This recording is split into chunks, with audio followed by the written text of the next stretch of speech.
Welcome, everyone. Welcome to another edition of the Last Man Standing podcast with your host, Teodor Tsenov. I'm very honored to be with you for another Sunday edition of our great podcast. And I'm very excited for what's coming up in front of us in the next 1 hour because it's certainly a goal of mine. If I was able to not just use my phone during the during the shows in order to amount for growth of our podcast, but certainly what I should be doing, and I've seen that through analysis of our last couple of shows, is that I should make those podcasts a little bit shorter. If anything, it's we've had four editions which are over 2 hours. If I order one edition which is only 1 hour, and if anything, people are gonna listen to shows which are less than an hour than shows which are over an hour and a half. Certainly, people like Eric Bischoff and his podcast crew will not agree with me. But anyway, I'm very honored to be with you on this Sunday evening. Certainly, and it's Sunday evening. The time when I'm recording this, it's also Sunday evening. I'm trying to record this very shortly before I post it on you on. I'm gonna post on YouTube on Monday morning, but I'm trying to record it, and then I'm at 9 p.m. I'm gonna, as every week, I'm gonna upload it to Spotify or Overcast or Google Podcast. You can listen to our podcast on literally any big platform that you want. If you use Spotify, no problem. If you use Overcast on iPhones, which is one of the it's certainly, according to many experts within the industry, it's certainly the biggest outlet for podcasts out there. Not a big podcast outlet out there is Google Podcasts. We're also there. We're also on, mistaken, if you're counting Anchor, which I'm using to if I'm not mistaken, Anchor, if I'm not mistaken, because this is the platform which I'm using to upload them. So we're also available. I just want to make sure I've said it on at least one show, so I don't beat myself up every time when I just write a Spotify, Google Podcast, and Overcast.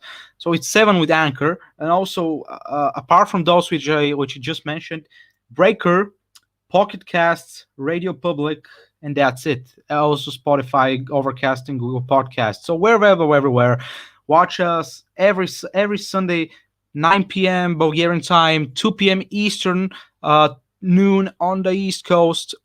And some of you will want to make sure, because most of you maybe were watching the NFL at that time, but make sure to look for the show pretty much for the whole week. You are free to watch it anytime you want it.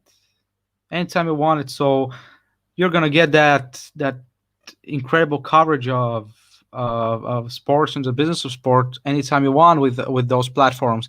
So let's get to the show. And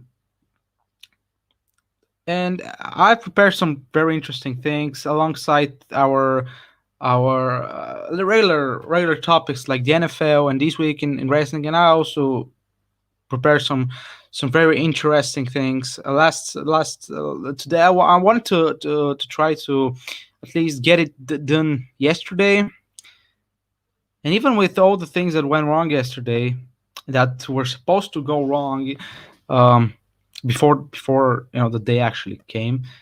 And I'm talking about sport, not talking about me. There was still too much sport, and I still had reasons to postpone it to Sunday.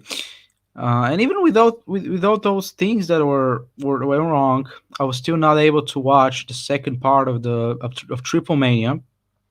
People say it was a terrific show, and the last two matches are mostly what I was anticipating, but it got very late here. And also another thing, one of the things which I was looking for, because yesterday's games in college college football, of course, were not very interesting. Apart from the Coastal Carolina versus Troy game, now Coastal Carolina 13-0. and also Ball State and Western Michigan, which ended in an absolute heartbreaker for Western Michigan fans. But these were about, and also, yeah, fair play to LSU and Florida. What an upset by the Tigers. Something that, again, that which I forgot almost for a second. But with all those interesting games, there were most of the games were not very um, competitive, and but one game was did not even get played for ridiculous reasons. It was Ohio State and Michigan, and Michigan announced in the day of the game. The game was literally supposed to be played initially. That's the game against Ohio State, Michigan, Ohio State. This is the game. It's not just a game. uh, it's supposed to be played at noon Eastern time on Saturday, and they postponed it because they had 9 positive cases. And you would say, some of you might think nine positive cases might strip you off a couple of your starters, but it's still not enough. And what if I told you that this applied even more heavily here, because it was not 9 cases positive for the program, it was 9 cases positive total for the whole athletic department. This is insane. This is insane. This is getting out of control. Some people need to get their priorities straight, trying to limit the damage. They're not just being damaged by restrictions, they're being damaged because they're cowards. This is seen everywhere. College basketball will have to make some decisions, and uh, I hope they make smart decisions. But we're going to talk about later in our show. We're going to start with some NFL Week 14 action. Started on Thursday when the Patriots lost 24-3 to the Rams. The Rams, which looked yet again looked terrific. And for the past 5 or 6 weeks, They clearly looked like, or maybe for the whole season. By the way, they've looked like by far the best team in the NFC West, because Seattle's defense, and they have they're one of the most capable things. I mean, the offense is very talented. Apart from the fact that for the biggest part of Russell Wilson's tenure, they have not had a good offensive line. Despite that, the Wilson Metcalf connection is paying a lot of dividends. That's even when Chris Carson spent so much time on the injured on the an injured reserve. He didn't spend injured reserve. He was just injured. I'm not sure if he was on the IR. And when he came back, he wasn't as productive. And even then, Seattle would have been a whole lot better. Would have been even would have led a multi-game lead atop the NFC West if it wasn't for their defense. If their defense statistical figures, they also pointed out beyond clearly that they have the worst by far, by a mile, by more than a mile, the worst defense in the NFL currently, and they have just a secondary that's tough to watch, and some of their moves before season did not pay dividends. And if Jamal Adams, for example, continues to underperform, they might find themselves in a situation where they spend more than one first round picks. And Bradley McDougall, who's also not had a good season with the Jets, over 102 allowed passer rating when in coverage for Bradley McDougall. But Jamal Adams is worse. Jamal Adams is worse. Their secondary is worse, and they gave up 2 first-round picks. The Cardinals, meanwhile, are in a decline. The latest game, we had that later, but in the latest game, it's literally what's driving their offense. Because they are much more versatile with their offensive personnel. What I mean by that is they try to change things up a little bit. Of course, they rely on which on paper what is supposed to be at least a solid passing core, receiving corps with DeAndre Hopkins, of course, and Christian Kirk, and a quarterback who is at the same time at least half good as a passer. At least he's capable of maintaining a passer percentage, an accuracy percentage of over 55% at least. I'm not sure if I think that's about right when it comes to his accuracy percentage this season. And at the same time, he's got dividends when in rare times when he's used on the ground as an element, as the element of surprise. But as he becomes even more and more efficient on those runs, he might be used even more. So they don't have they don't have an established routine, and this is mostly due to the fact that, well, they're obviously not going to run it. They're not obviously not going to just run it, run it. Like, for example, the Ravens do with Lamar Jackson, but at the same time, um, Kyler Murray is not. It's not even close to being the most efficient passer, even despite how many good games he might have. And the same, he's average, I'd say. That's why I say he's not the best. He's about, well, average, and he's more going to the top part of the top 16 starters list, at least. But there's a reason, and it's clear the reason is clear that their running game is what drives their success. The running game is in a decline. They had the second best running game in terms of yards produced on the ground per game, and in the latest outing against the Rams, just 92 yards from the game. Kenyon Drake had just 48. This is not good, and I don't think that the Rams are even the most dominant team against the run. They have had problems now for a couple of games. The Cardinals. So the Cardinals and their defense also against the run is pretty underwhelming. And they're also they lack. I mean, they're an unbalanced team. Maybe a lot less than Seattle is, but they have some problems. They still average 5 yards per carry, the Cardinals, but I'd say they're perhaps less positive than they were a couple of weeks ago, especially after losing the way they did to the Rams.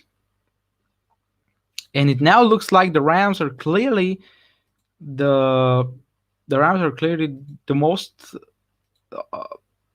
balanced team when it comes to competence in the NFC West. And now, if they find a running game, which I don't tend to think that this is gonna become the norm, because if we just check, the average is 4.2 yards per carry, which is, it's more than 4. It's at least not gonna drag it down, but it's in the bottom part of the bottom half of the table. So it compares not that well when as opposed to the other teams in the league. But still, this paid huge dividends. This had huge contributions against the Patriots, and the Patriots defense that is so good, and Patriots defense that is not so good against the run. For a couple of years now that they have relied most heavily on their secondary. This season, the Patriots allow 4.4 yards per carry, and they are near the middle of the pack. And it's clear that they're at least solid. And their defense is at least solid. And the Rams, Cam Akers, rookie for them, 29 carries, 171 yards, and this allowed Jared Goff, uh, who who has who showed occasional brilliance, but his game is not clean enough for him to be very efficient.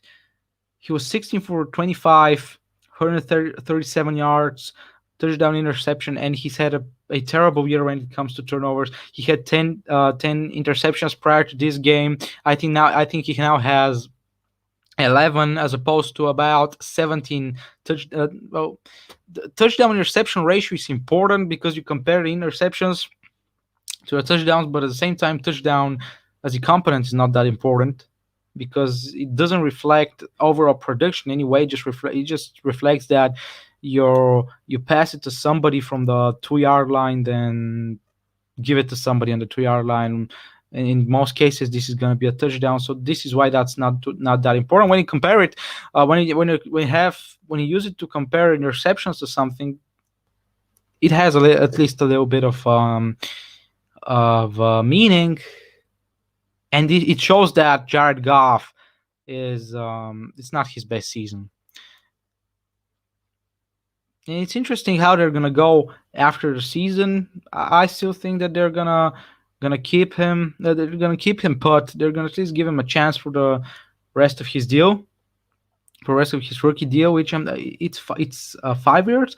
So I think next season might be his last, and I'm not checked, but I'm pretty sure that that's the way it is. Man, he has to be successful. He has to, in order to prove his value, he has to be very efficient those next year and a little, because he's got a ton of good receivers. He's a stacked receiving core. Now, it's not just Cooper Kupp and Robert Woods. Those are pretty good receivers. Tyler Higbee, Gerard Everett, and Josh Reynolds. Not in this game, but overall, he's also been a great target. And if anything, the Rams are now more than ever capable of reestablishing that West Coast offense that they had a couple of years ago. The Rams for another week were were a great team against the run, and yeah, they were great against the pass as well, but they limited the New England Patriots to just 107 yards from 29 carries.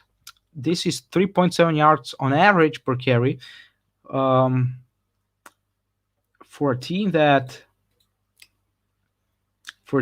averages, I think, within the five, among the top five, among the top five teams in terms of their 2, 4, 6. They're number 10. They're number 10 with 4.4 yards per carry, and they were stopped by a team like the Rams. So I would think that more than anything, this indicates that the Rams defense is going to be very good for the remainder of the season.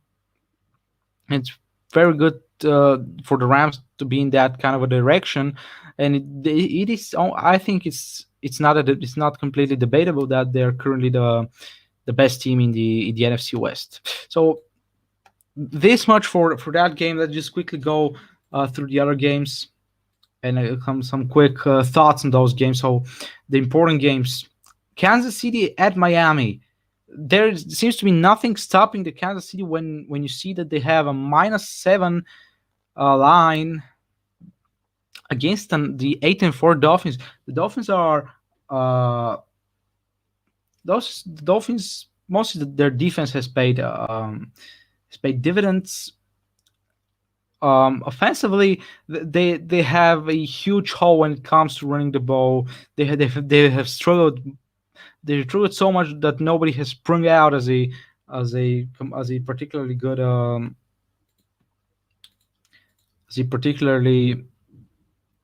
good running back. But their defense is pretty good. Their defense has been able to put pressure on the quarterback. Their passing offense has paid the most dividends. this season. Of course, the two cornerbacks leading the charge for that secondary for Miami. I'm looking for where Miami is.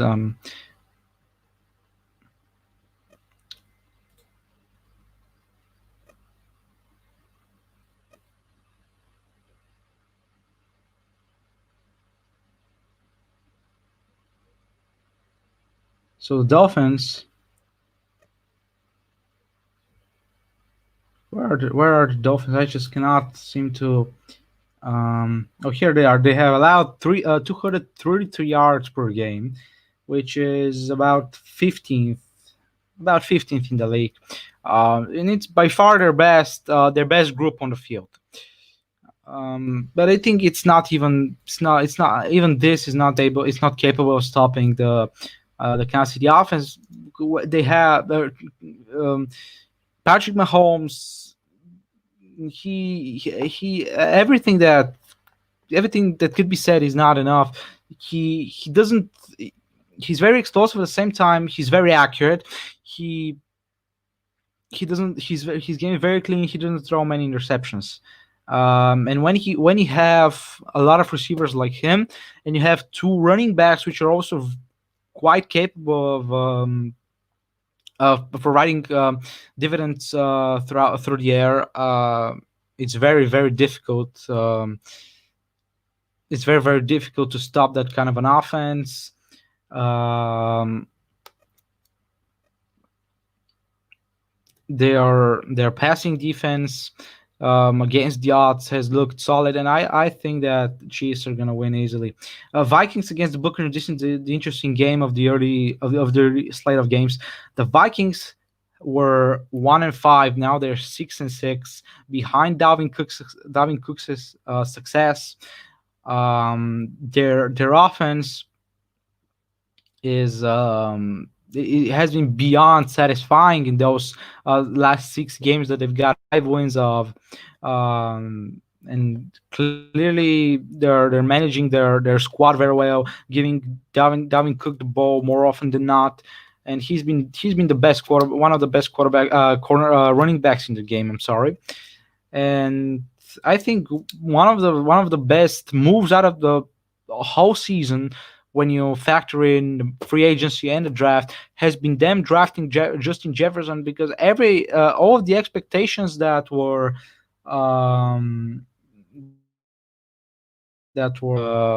put against his name have been met by Justin Jefferson, who was the receiver with most receptions last season in the NCAA Division One, and he has performed great.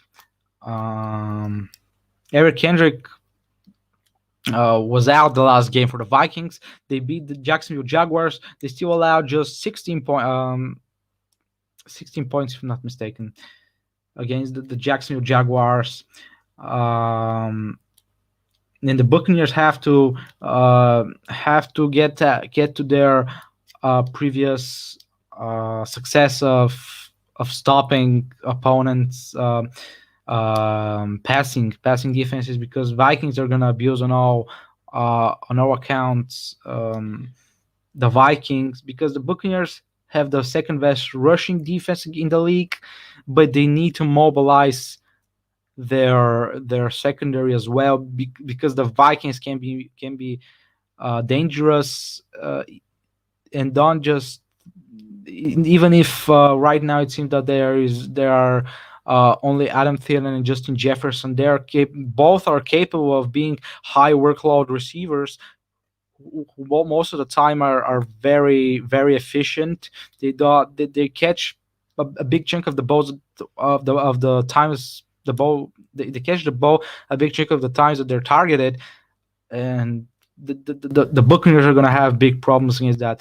But the Buccaneers being so good against the run maybe has to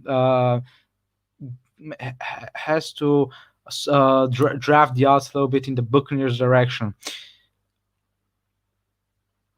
Indianapolis and Las Vegas in the late slate of games. Um, and it seems like the Raiders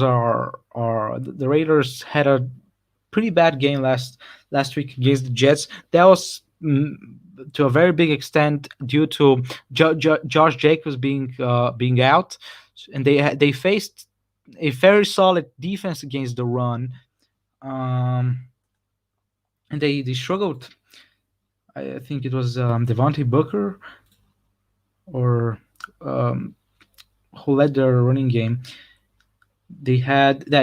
Booker had just 50 yards on the ground. As a team, the Las Vegas Raiders struggled. As a team, the Raiders had just 72 yards on the ground. So you have no chance when you have a guy like Josh Jacobs and nobody in depth to uh, you have no chance to um, to overcome that to overcome his absence.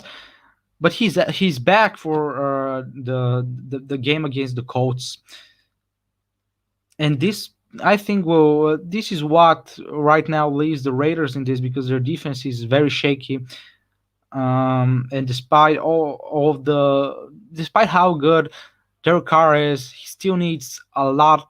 He still needs a lot of weapons. The team needs to give him more weapons for next season because right now the only reliable target right now is Darren Waller. Darren Waller is incredibly efficient. His workload has been incredible, and he's catching almost everything. So he's terrific, but they need more. Certainly need a lot more weapons. Um, and this is to a big extent why they are why the running game is that big of a part of their game. They face a Colts team that is like the Rams is one of the most balanced in all of football, and it's very difficult to see the Colts dropping that game because they are a team that's had success on the all fronts. They've had a top defense. They've had I think a top of the a running game that ranks in the top part of the table, led by Naheem Hines, who's been one of the sensations of the season. I would say that's pretty, and also Jonathan Taylor is pretty good. But Naheem Hines has a majority of the workload and has performed very well. And it's pretty fair to say that he's one of the sensations of the season, one of the surprising sensations of the Colts season. One of the best teams defensively, and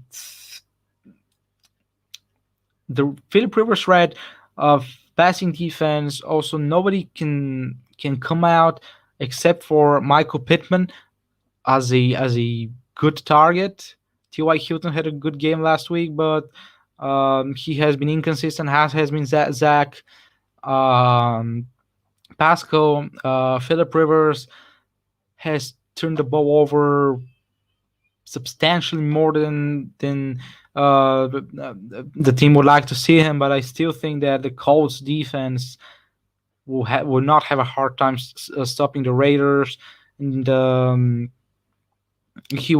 Rivers will be able to use Naheem Hines and Jonathan Taylor, as well as them providing their usual positives on the ground. And the Colts are definitely have they're definitely favorites heading into this one. I think they're gonna meet the expectations. And lastly, Baltimore and Cleveland. They're on Monday Night Football.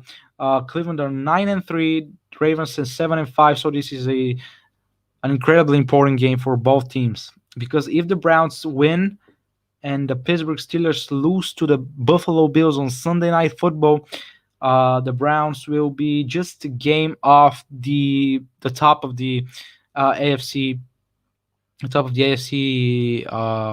North Division. Nick Chubb is back, and he has not disappointed. When he was out, as you can see, the Browns just slipped a little bit in terms of their running game.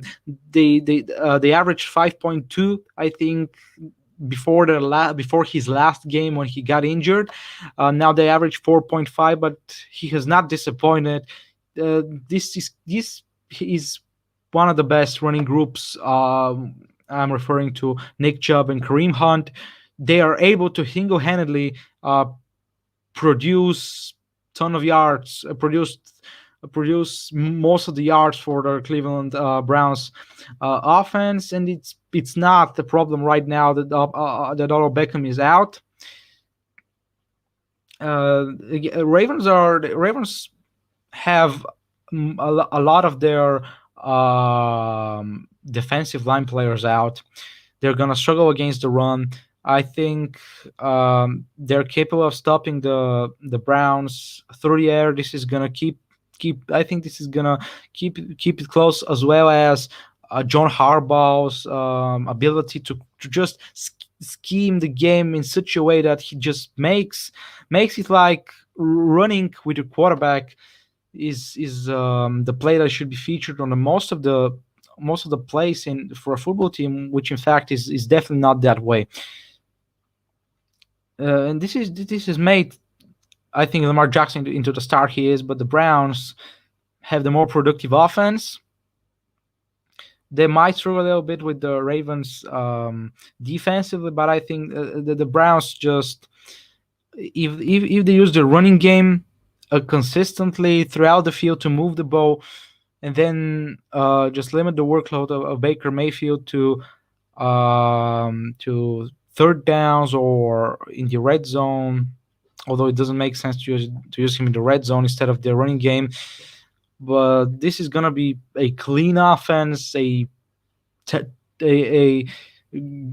productive offense. And if you look at it, the last couple of seasons, the Ravens were great.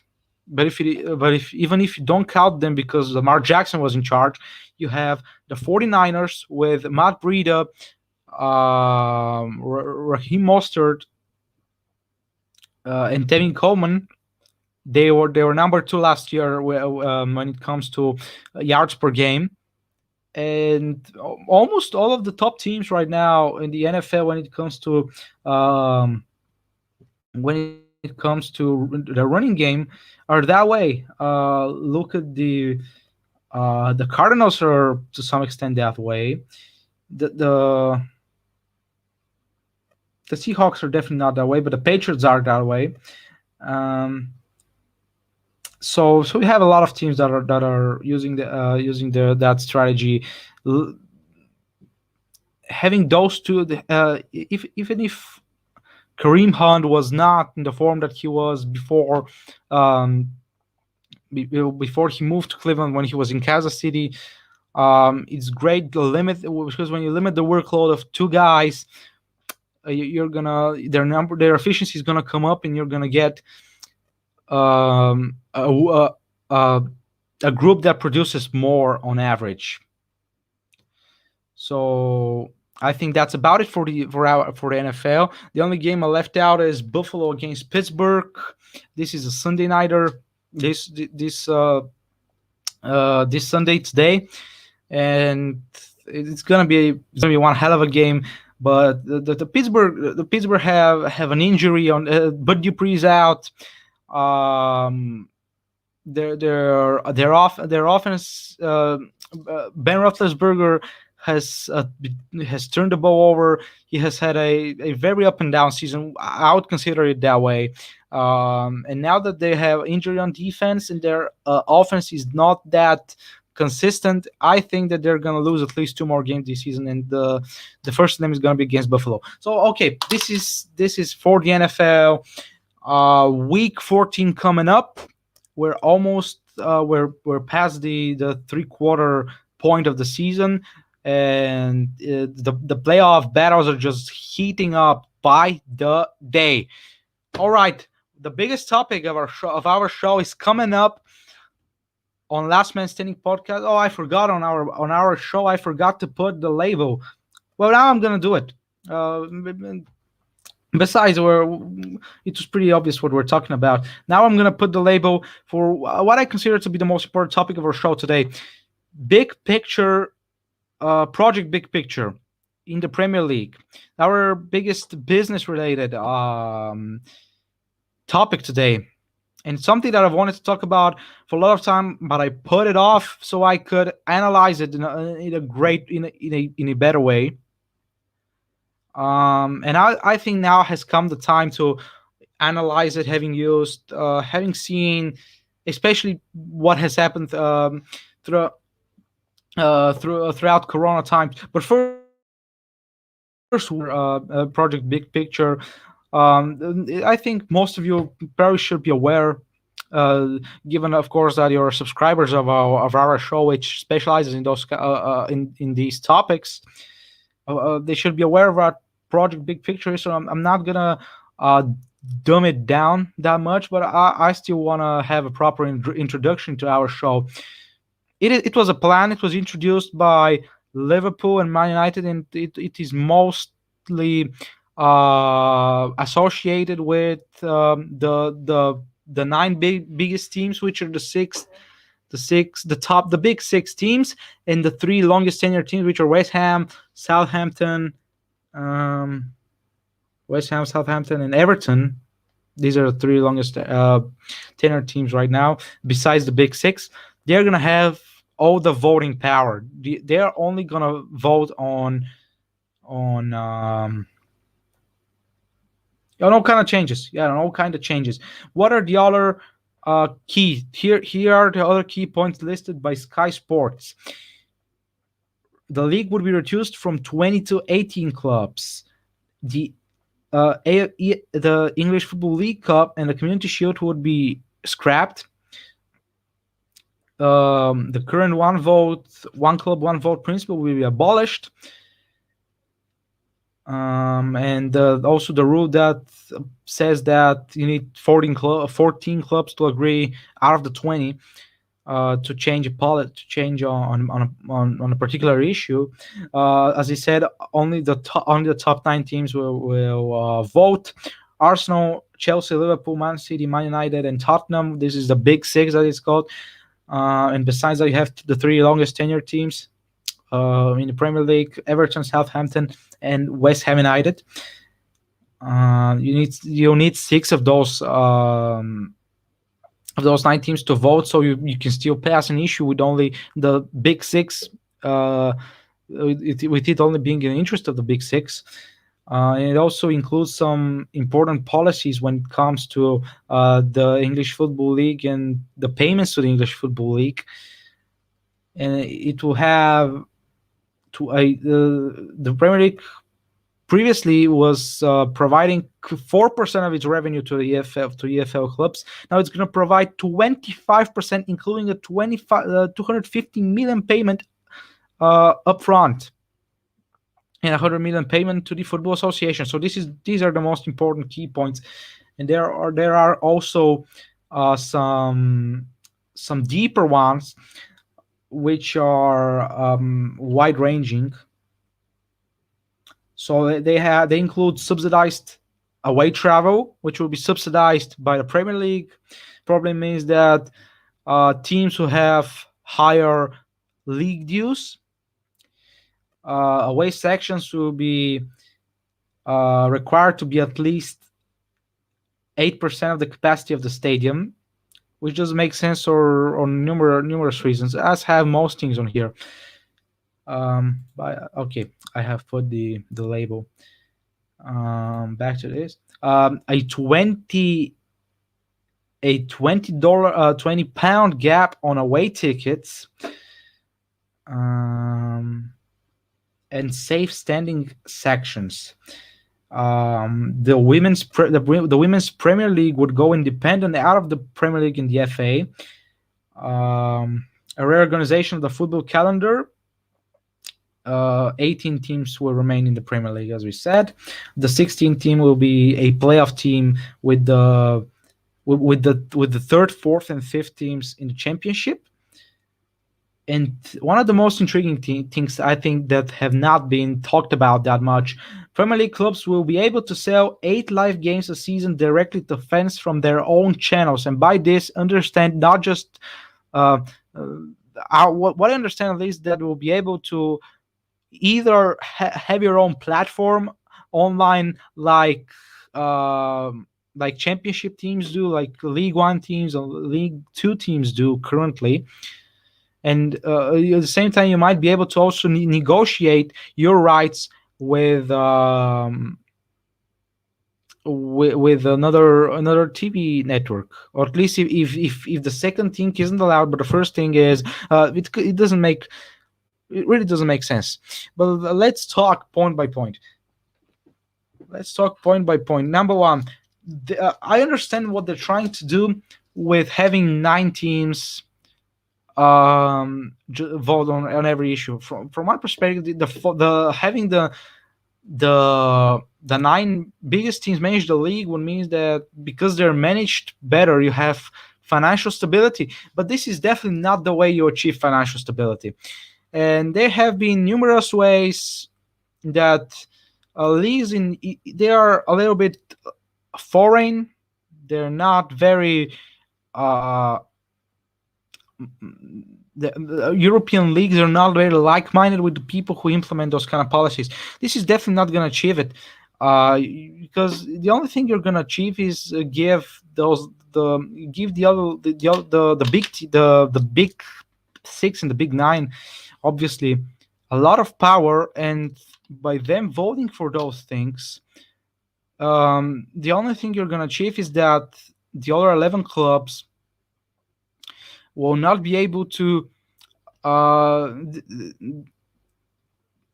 the policies which are passed will those the big six teams, they pass it because they are good for them, but in no way does that mean that they are good for the other teams.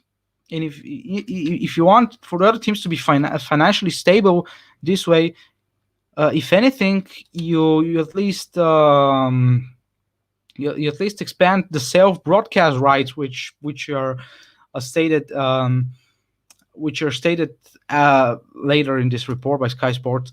But it's not. But this for them to be a member of the league and to not have voting power gives them in no way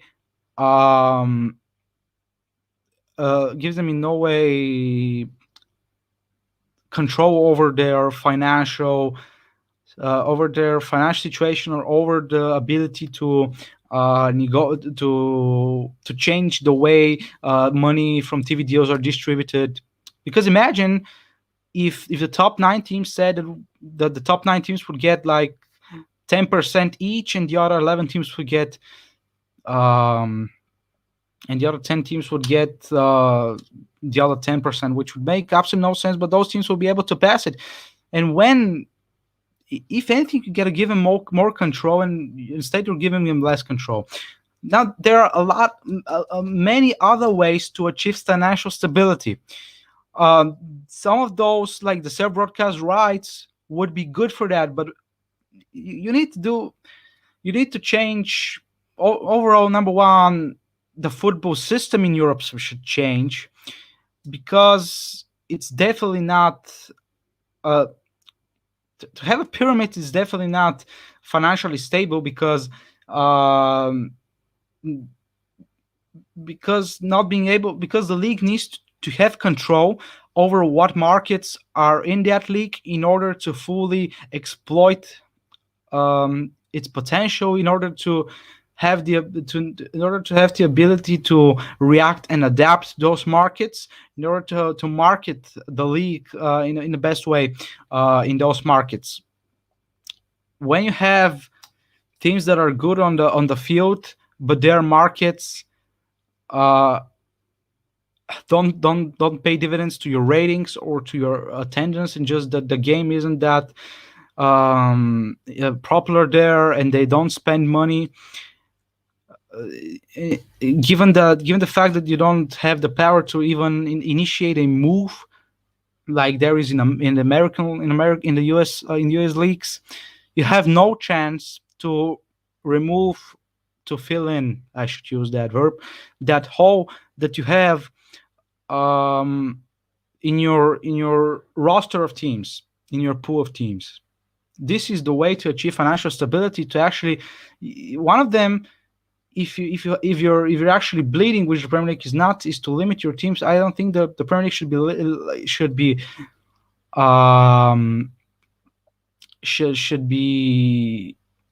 in any way should be should be reducing teams.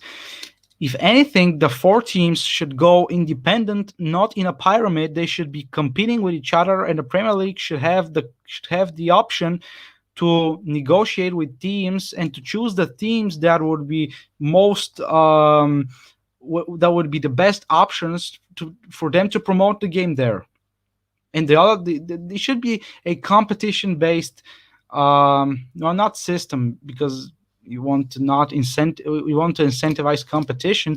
You want for leagues to compete, and in that way to promote the game and to promote their leagues and the game in those markets.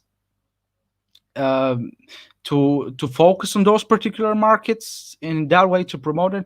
And what in such situation, the Premier League would be able to choose markets for their teams that are that they could grow, they could grow their league, their entity the most there. So this would um, this would result in much better overall financial stability, and it could even result in better players, which would result in more interesting games, which would result in better contracts, even better than right now. Another thing, this is absolute insanity. Paying the EFL is mostly connected, um, and I don't blame the EFL, and I don't blame them for supporting the deal, because when you are in a business, and Rick Perry, who is the chairman of the English Football League, he was the first um, CEO of the Premier League when it was founded in 1992. I don't blame him for wanting more money for his team. I think that he's for that. In a way, Premier League is forced to do, is forced to do that, and the EFL is forced to demand that, because it's not because those two entities are not competing with each other. They are in a way demanded by either the football association or the government. In different countries is different. I'm not sure if I'm actually not aware of in what way the pyramid is required, whether it's the football association or the UK government, or it would be an English government, or it might be UK government. I'm not sure. Uh, they are, in a way, both sides are demanded to do that. Although if they are independent and competing with each other, they would both be better off. They would be competing, and both would I would say that both would be both the product of both would be better, and both would be substantially the sector, I would say, that the football as an industry would be overall a lot more wealthy. The both leagues would be more wealthy. But right, what they choose to do is that they choose to do just to give 25% of the revenues to the EFL, including more than 300 million pounds upfront to the FA and to the EFL. And Premier League, considering the position of the Premier League on television, their next deal, which I think, if I'm looking at the revenues, they their deal, I think, should be up after this season or after next season. I'm not sure, or maybe it's next season. I think it was signed in 2017 when they changed the design. This is what I'm guiding myself by. And if anything, it's not gonna go down. It's gonna increase arguably. But on the other hand, match day revenue, it's gonna be very bad.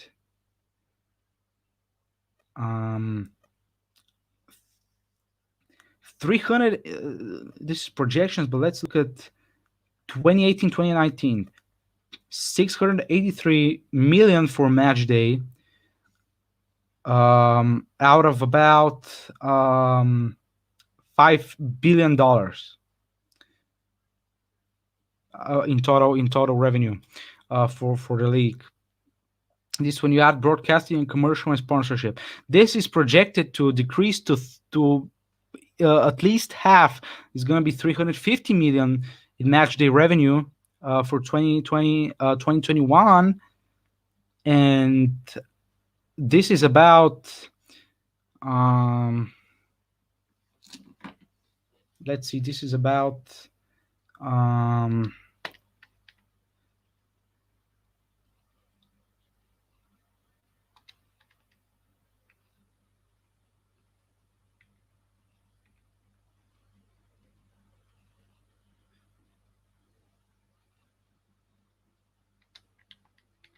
I'm just trying to.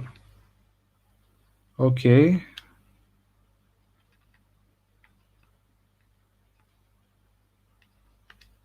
This is about 6%, if not mistaken. This is about, but it can't be 6%. It gotta be okay. Whatever. Um, it's at least somewhere about 10%, and they're gonna lose. They're gonna lose at least a big chunk of their revenue, and for them to give up another 21%, an overall 25 now is just a bad business decision, and it almost looks like they're forced to make it because it's a pyramid, because otherwise they would be an alleged monopoly. This is what the EFL would say, and it is a monopoly because they're given a monopoly literally by the hierarchy, because the EFL is not able to compete with them, because the good teams they go up. This is the financially good teams that go up. They're replaced by teams from League One, and the good players also go up almost without a fight. And uh, in exchange, teams are almost they have to give money against their will to the EFL.